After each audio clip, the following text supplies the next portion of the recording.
Hey everybody, we are back on the campus at Woodcrest Villa in the Robin Ridge building. We're taking a look at the renovations that are completed.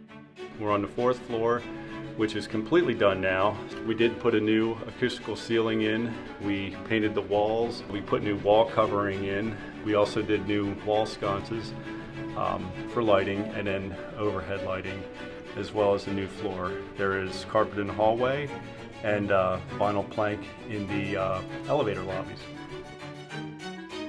We're on the 3rd floor here. We're about to wrap it up. Renovations are almost exactly as we had done on the 4th floor.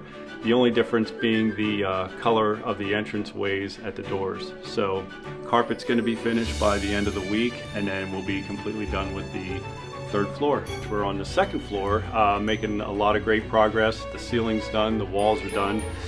Just a few things that we need to take care of. Need to put the wall covering on, and we need to change out the floor, which should be done in just a few weeks.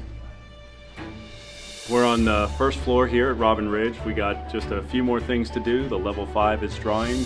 We're going to finish the painting. We will finish the flooring in a few weeks, and will look exactly the same as the floor 4, 3, 2, and 1 when it's all finished. Thanks for coming.